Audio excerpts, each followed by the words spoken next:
This video was brought to you by Incogni.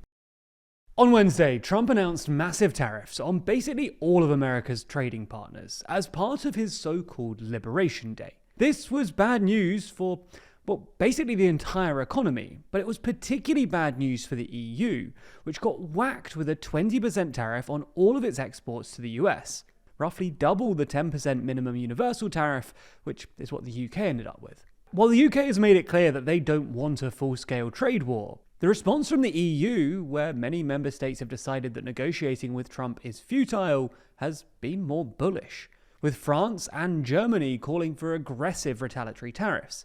This all puts Northern Ireland in a difficult position, because under Boris Johnson's Brexit deal, Northern Ireland is still essentially in the EU's customs union, and a US-EU trade war could significantly increase trade frictions between Northern Ireland and Great Britain, a prospect that's already provoking upset with unionists. So in this video, we're going to take another look at the Northern Ireland Protocol, and how Trump could sort of restart Brexit.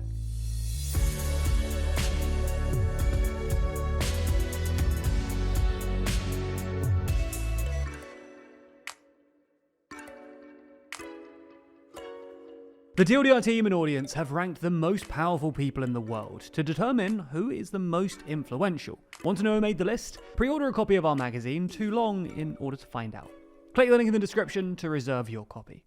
So let's start with a bit of Brexit-related context. When the UK left the EU, it became clear that unless the UK wanted to stay in the single market and customs union, there would need to be some sort of checks along the border between the UK and the Republic of Ireland, which is obviously an EU member state. And this gave rise to what's sometimes called the Irish trilemma. Essentially, if the government wanted to do a so-called real Brexit, they'd have to create a border either on the island of Ireland, which threatened to undermine the Good Friday Agreement, or across the Irish Sea, which would threaten the integrity of the United Kingdom. After much toing and froing, Boris Johnson essentially decided to put the border in the Irish Sea. And this border was defined by the Northern Ireland Protocol, a sort of addendum to Boris Johnson's Brexit deal. Under the protocol, Northern Ireland de facto stayed within both the EU's customs union and the single market, which meant that, in order to prevent non-compliant goods being smuggled into the EU single market, goods moving from Great Britain to Northern Ireland were subject to certain regulatory and customs checks. Now, this was always controversial because, well, it threatened the integrity of the United Kingdom and upset unionists in Northern Ireland, but also because there was a sense, at least among Brexiteers, that the EU was too demanding with its checks, given that there was no real risk of goods being smuggled into the EU via Northern Ireland. To reduce the intensity of these checks, in March 2023, then Prime Minister Rishi Sunak negotiated the Windsor Framework, which reduced the amount of paperwork required for goods moving into Northern Ireland, either from Great Britain or the rest of the world, by creating a green lane for goods that were just going to stay in Northern Ireland, which didn't really need to be checked, and a red lane for goods moving into the Republic of Ireland and EU, where the usual checks would still apply. The two sides then set up a committee called the EU-UK Joint Committee to decide which goods had to go through the red lane, and the hope was that as trust between the UK and EU was rebuilt, more and more goods would be signed off for the green lane, meaning less and less checks. Well, until recently it looked like things were going to plan, but Trump's trade war threatens to upend this relative peace.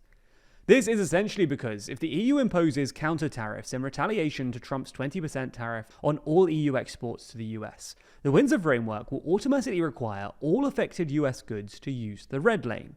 This is because if the EU imposes these counter-tariffs via what's known as a trade defense instrument, which is basically a technical legal term for an out-of-the-ordinary tariff applied in reaction to another country's trade distortions, under Article 7.2 of the Windsor Framework, any affected goods would have to go via the red lane. Now, this could be smoothed over if the UK matched the EU's tariff schedule, but this seems unlikely, not least because Trump only applied a 10% tariff on the UK, half of what he imposed on the EU. And this actually presents somewhat of an advantage to Northern Ireland, which can export to the US with a lower tariff rate than the Republic of Ireland or the rest of the EU. Anyway, we got a taste of this problem back in October when the EU imposed tariffs on Chinese electric vehicles to protect the European auto industry, but the UK didn't. This meant that if someone in Northern Ireland tried to buy a Chinese EV, it would have to go through the red lane. They'd then have to pay the EU's tariff on it and later claim it back under the UK's duty reimbursement scheme. which is a complicated process, requiring them to prove that the car would never end up in the Republic of Ireland. Now, this wasn't too much of a problem back then, because, well, Northern Ireland wasn't importing that many Chinese EVs. However, if the EU imposes a flat tariff on all US imports, which would sort of be symmetrical to the flat tariff the US has just imposed on the EU, then this would become a far more severe problem. Any American import coming into Northern Ireland would have to pay the tariff by default, creating a real friction across the GB-NIC border, and a bureaucratic headache for both Northern Irish consumers and businesses. This has already become a point of anxiety in Northern Ireland's unionist community, who worry that further frictions between GB and NI represent a threat to the union. Gavin Robinson, the leader of Northern Ireland's largest unionist party, the DUP, who you might remember from the Brexit days, brought this exact issue up this week at Prime Minister's Questions. Thank you, Mr. Speaker. The Prime Minister will know that many in the House will be assuaged by his suggestion that he will act in the national interest in relation to tariffs. But most won't have considered that in acting in the national interest, what occurs in Northern Ireland is no longer solely in his control. He knows that exports from Northern Ireland are UK exports, rightly so. Yet imports to Northern Ireland could lay at the consequence of EU retaliatory action. Will he indicate that he is prepared to take steps to either exempt Northern Ireland from EU action or take retaliatory action if they do not? Can I thank him for raising this issue, which is of real importance to his constituents and everybody in Northern Ireland. It is a very serious issue. That's why we need to be calm and pragmatic. And I think that's what workers and businesses in Northern Ireland would want to see from this government at a time like this. We are, as he would expect, looking carefully at the details of any retaliatory tariffs announced by the EU, if they are, and what impact they might have on businesses. He may want to know that this morning the Business Secretary spoke to the Northern Ireland Executive because this is a serious issue and we need to work together to resolve it in the interests of everybody in Northern Ireland. Perhaps the best case for Northern Ireland would be if the EU's retaliatory measures were focused on services rather than goods, which aren't covered by the Brexit deal. And this seems like a pretty good idea. Tariffs on token goods like Levi's jeans or Harley-Davidson motorbikes, which is what the EU has gone for in the past, are only so effective. And while the US runs a trade deficit in goods with the EU, it actually runs a trade surplus when it comes to services. In other words, the US exports more services to the EU than it imports, which means that the EU has more leverage in a service-based trade war. The EU would thus probably be better off cracking down on American tech companies, which is something that Trump clearly doesn't like, or excluding American firms, including consultancies, banks, and law firms, from government contracts. This could be done via the EU's new and as of yet unused anti-coercion instrument, dubbed the Trade Bazooka, which provides legal grounds for the EU to respond asymmetrically to economic coercion. And this would make life easier for Northern Ireland, even if it was used to slap tariffs on goods, because unlike tariffs applied via trade defence instruments, they wouldn't automatically have to go through the red lane.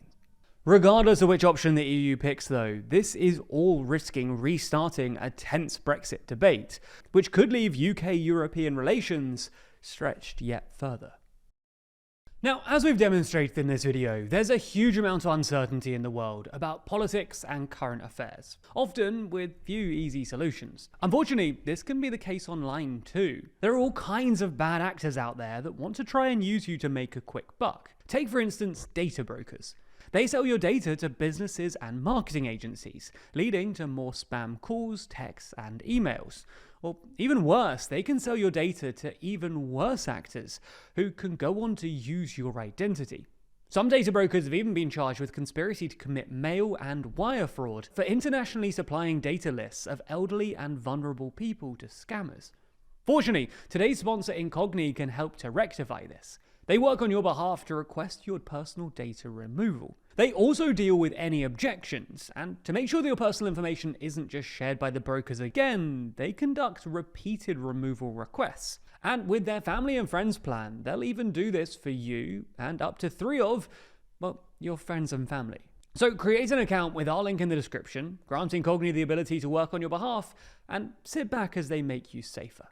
Plus, if you use our link, you'll get an exclusive 60% off an annual Incogni plan. So thanks for checking it out, and thanks to Incogni for sponsoring this video.